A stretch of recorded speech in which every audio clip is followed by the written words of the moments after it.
Hey there, y'all. Peter Barkley here, and we are back with another episode of True North Sports Talk. We are your Canadian heartbeat for all things Canadian sports, and hopefully you're as passionate as we are here. And this one is a little bit for our friends south of the border, but there's a ton of us up here in Canada who are fans as well. We are looking at a preview for the 2025 NFL season, kicking off September 11th.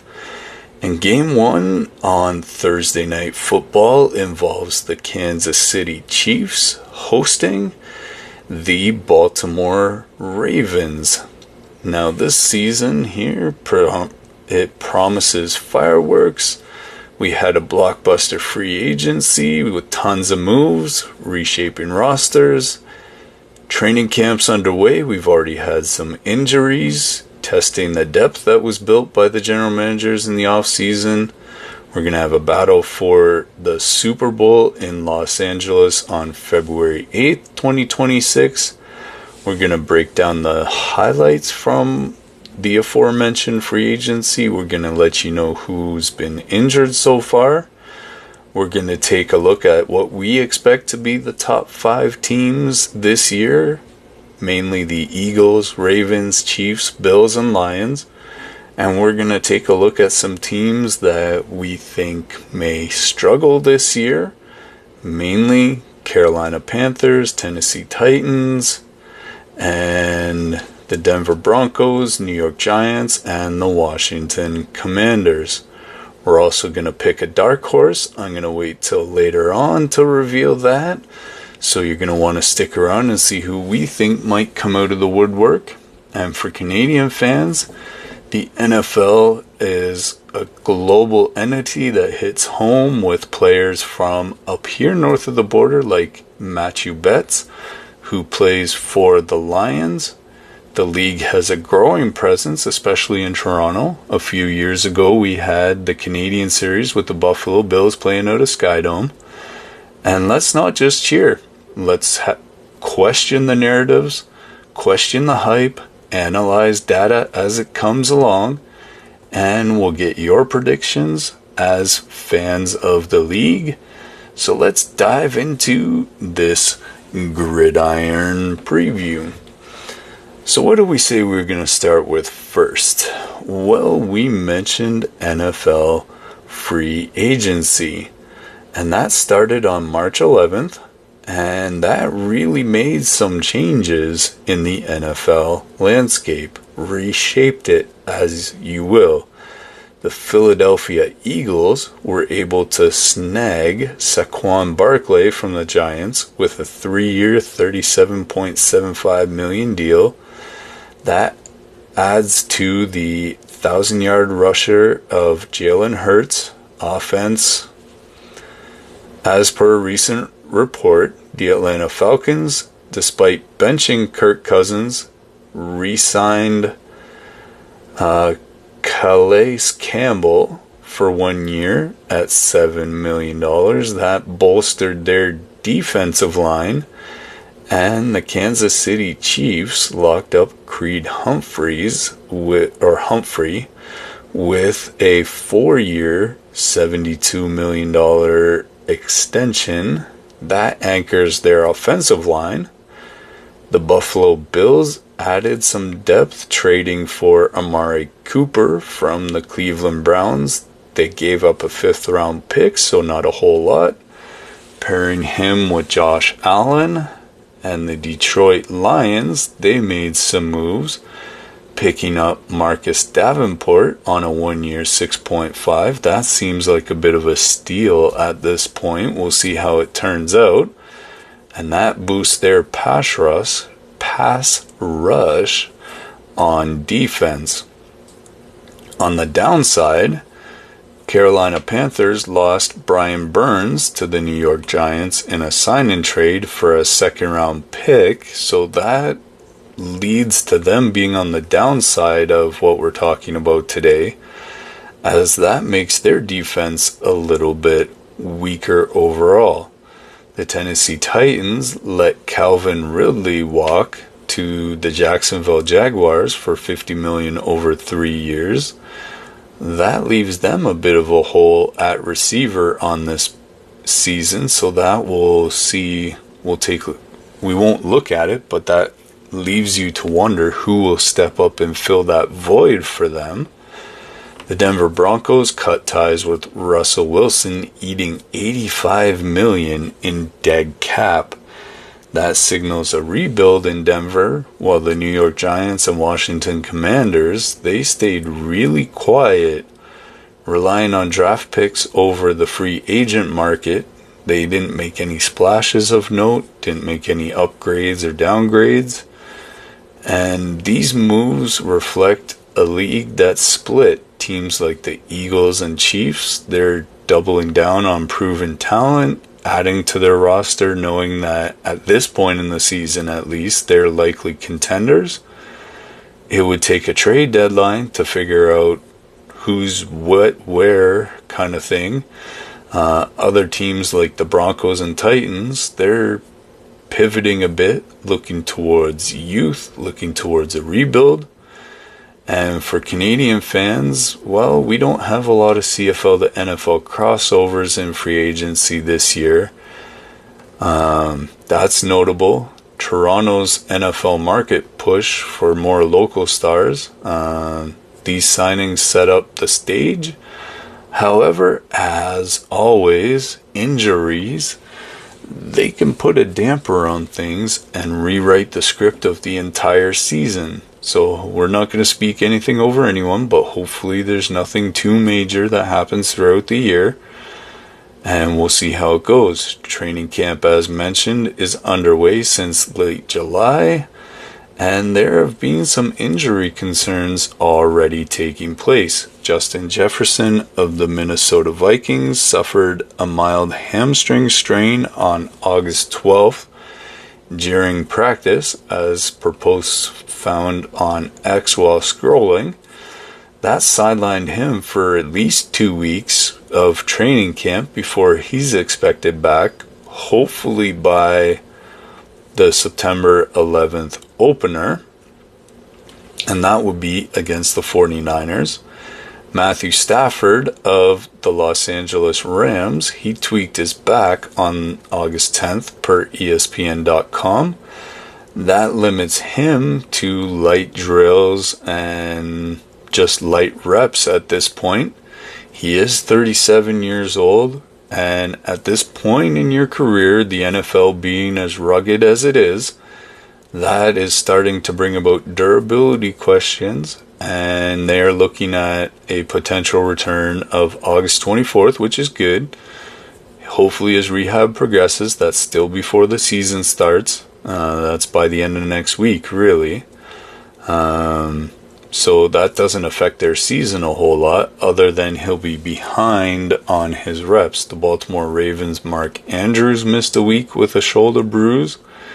That happened August 8th. He returned to limited action or light reps by August 15th per NFL.com. And the Detroit Lions' David Montgomery, he rolled his ankle on August 11th per Sports Illustrated. He's day-to-day right now. They'll take it day at a time, see how his rehab goes. It's not an actual sprain, so he's still potentially there for opening day. Carolina Panthers' Bryce Young, he took a knee hit, so somewhere on his body, Charlie horse or something, on August 13th per Yahoo Sports, and he's week to week. So depending on how things recover, the Tennessee Titans' Will Levi sprained his shoulder on August 9th. That's a little more serious than some of these other small injuries that we've been hearing about. And he might actually miss the opener depending on how his shoulder reacts. And they're playing the New York Giants. Andrew Thomas, he suffered a foot sprain. And again, this one's a bit more serious on August 14th. And is also questionable for week 1. And there's an argument there to be said that these injuries will test test the depth of the teams losing the players.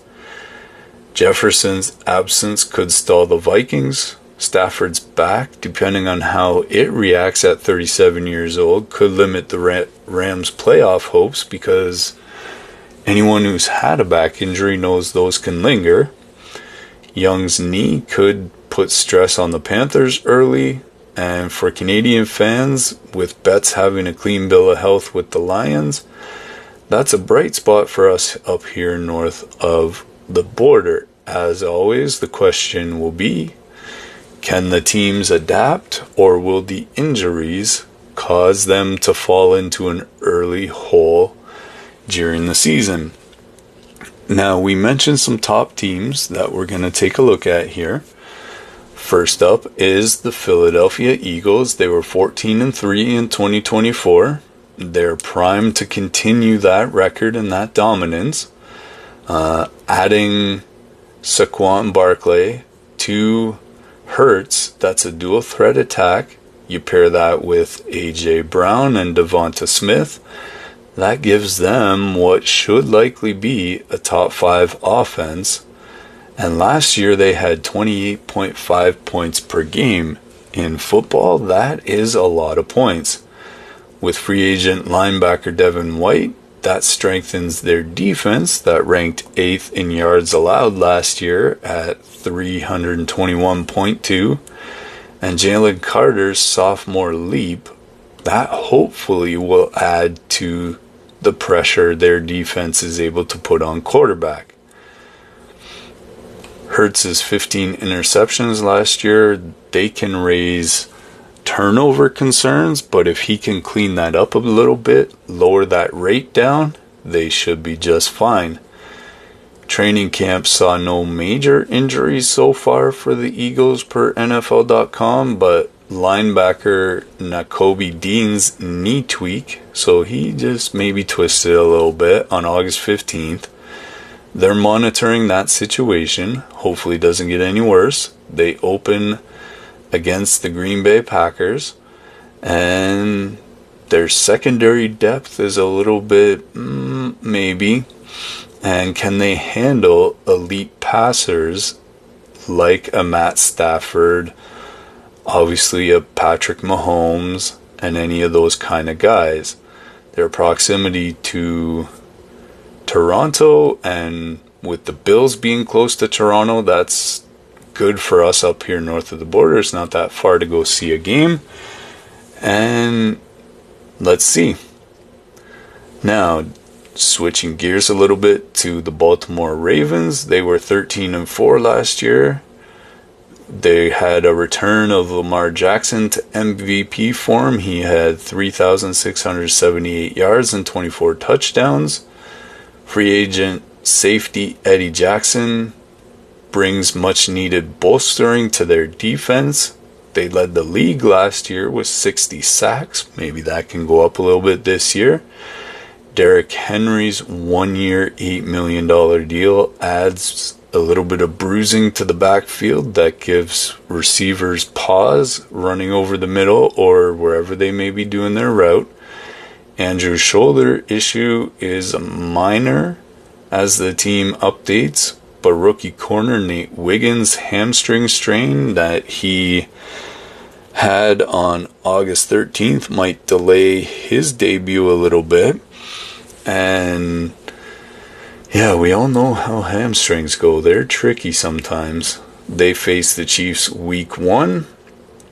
Their run-heavy scheme with 200.1 yards per game, and that's a lot of yards in a game. That could be tough against pass-heavy defenses. Can Jackson adapt? And for us here, their physical style, that resonates with CFL fans because it's a hard-hitting league up here. We figure they're a playoff lock for this year. Unless something really strange happens, they're looking at a deep run as long as they can stay healthy. Now you have the Kansas City Chiefs. They were 15-3 last year. As always, they lean pretty heavily on Patrick Mahomes. his 4,721 yards and 30 touchdowns last year. Humphrey's extension locks their line, and they have a rookie this year, Xavier Worthy. He's a pretty fast runner. He's got a 4.21 40-yard dash, which is like 98th percentile, I would say. And that's an upgrade in the receiving core. There's no major injuries reported with the Chiefs yet this year. Though left tackle DJ Humphries, he's got some knee soreness that he experienced or started experiencing August 16th. He's being assessed right now. They're not 100% sure, but he should be there. And they host the Ravens, as mentioned, September 11th. Let's take a cautious look. Their secondary, which was 15th in pass defense last year, it might struggle without L'Jarius Sneed, who they traded to the Tennessee Titans. So, Mahomes' global appeal, that's the thing that we run off here. Travis Kelce obviously will be returning, looking for more consistency out of him. And they're favorites, but as always with any favorite, consistency is going to be the key. Now the Bills last year, a little bit surprisingly, were 12-5, and with Allen's 3,914 yards and his TDs, that boosted by Cooper's 1,250 yards, their free agent safety, Jordan Poyer's return, that adds experience. However, cornerback Christian Benford's concussion on August 14th per ESPN. Concussions are funny things. You never know how they're going to react. So that's going to see him take a bit of a rest early. They open at the Dolphins, and so they get a bit of a soft start there. Their 4-3 division record last year shows the AFC East as a vulnerability. And the question will be, can they outlast the Dolphins? Their Toronto games that they had, they feel local excitement for us up here north of the border. It's always a fun trip to go to Buffalo and see them play. And a top seed is possible, and hopefully it's bolstered by Benford's recovery. The Detroit Lions, that's another team very close to one of our borders, as fans from Windsor would be able to easily go see a game. They return with Jared Goff's 4,215 yards, and they have a top 10 defense with 317.8 yards allowed. Davenport's rush boosts and the bet's edge, as he's got 3 sacks last year, shines. Montgomery's ankle issues that are lingering, that could be a bit of an issue going into week 1 or 2. And they face the Rams in September. Question for them is, their run defense was 20th last year. Can they shore that up and stop, say, a Henry or a Barkley? And for us here, Bet's presence is a point of pride, obviously up here north of the border. And their proximity to Windsor, Sarnia, like that area, there'll be lots of fans that are able to go see them play. They are NFC contenders, but their depth will be tested this year most likely. Alright, so those are the top teams. Now, the bottom teams are going to be a bit of a quick look.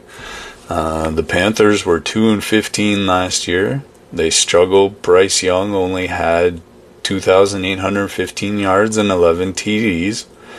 That's worsened by Burns' departure and Young's knee injury.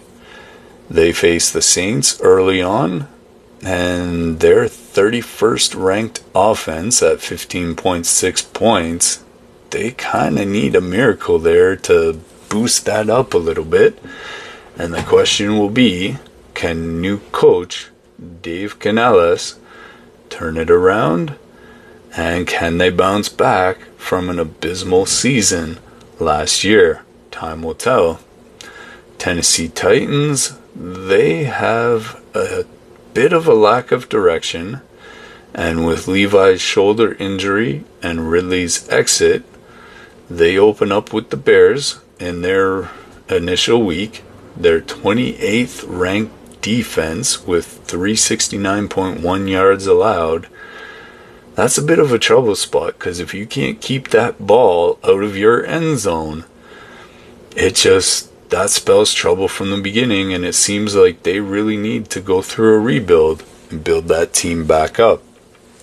Now, the Denver Broncos at 8-9 are a bit higher up on the lower side, but they cut Russell Wilson, leaving an unproven Bo Nix, so we'll see what we get from him. And they face the Seahawks in their week 1. Their 24th ranked offense that only put up 21.3 points and a reliance on rookies, and that inexperience could spell trouble for that Broncos team. The New York Giants, they were 6-11 last year. They lost Saquon Barkley, and Thomas's foot injury, that kind of leaves question marks clouding their line. They open against the Vikings in week 1, and their 29th ranked scoring at just 17.8 points. That suggests another really tough season for the New York Giants.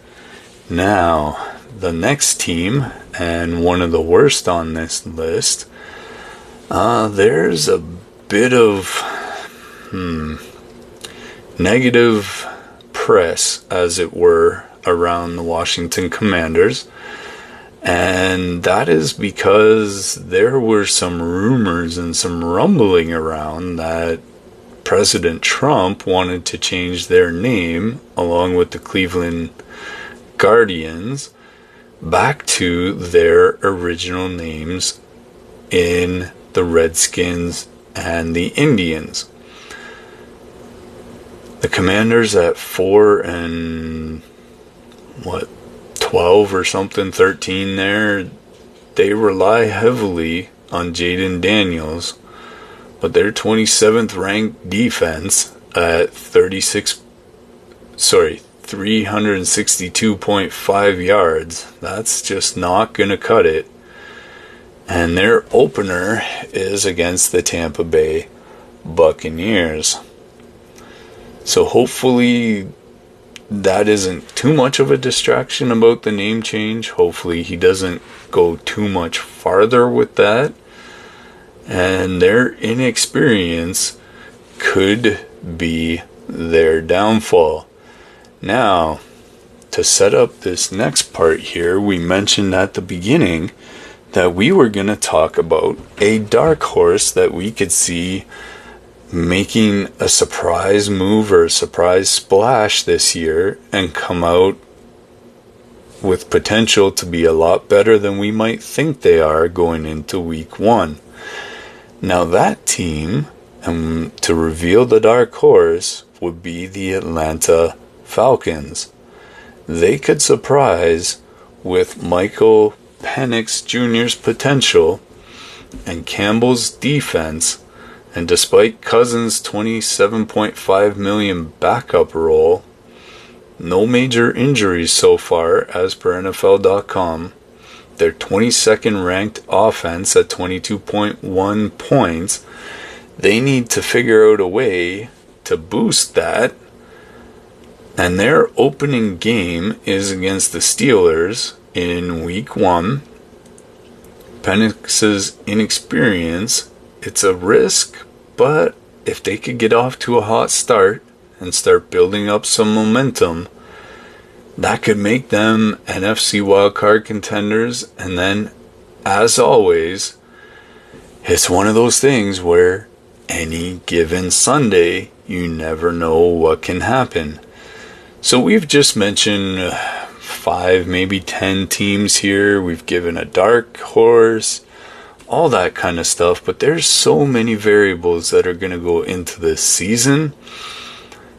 as we just said, any given Sunday, any team can win, any team can lose. Injuries will, as always, dictate how the season progresses along. And it will be a blast to watch and see how this season unfolds. Will we get Kansas City in the Super Bowl again? Can someone knock them off their pedestal? Will Patrick Mahomes and Travis Kelce take them to the promised land again? It'll be fun to follow along and see. Check back with us here, True North Sports Talk Podcast, and just check our daily 3-minute drill to see the scores and hear any news as we go along throughout the season. With the reshaped rosters, the injuries to some players already in training camp means team depth is going to be tested. We looked at the Eagles, the Ravens, the Chiefs, Bills, Lions. We look at them to lead the pack and see how things are going to go. Trailing, bringing up the rear in the pack, we look at the Panthers, Titans, Broncos, Giants, Commanders, Dallas even. To bring up the rear in the season, we're making the pick of the Atlanta Falcons. That could be a surprise contender this year if they can make the wild card. The Chiefs, if Mahomes can stay healthy. If the Eagles stumble or if Hurts' turnovers pop up again. And if the Falcons' Penix can pick it up a little bit and clicks with the team, that's going to be all interesting things to follow along and see. For us Canadian fans up here, bets, if there's any games in Toronto this year, the NFL will grow, and that's always good for the league.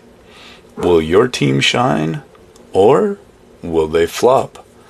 Catch the opener, that'll be on TSN, as we mentioned, September 11th, Baltimore, Kansas City. Follow camp updates, as I mentioned, we give all those on our 3-minute drill. Check us out, Spotify, Rumble, YouTube. If you guys have any predictions, use the hashtag True North Sports Talk. And who's your pick to win the Super Bowl? Let's keep the NFL talk going all season long. Here we are up here in Canada saying that's a wrap for this episode of True North Sports Talk Podcast, and we will hope to see you next week with another episode and some more great content coming your way. Maybe there will be some more NFL things to talk about, who knows. Until then, please subscribe to the channel, y'all. Keep us in mind, check it out for your daily recaps, and see you next time.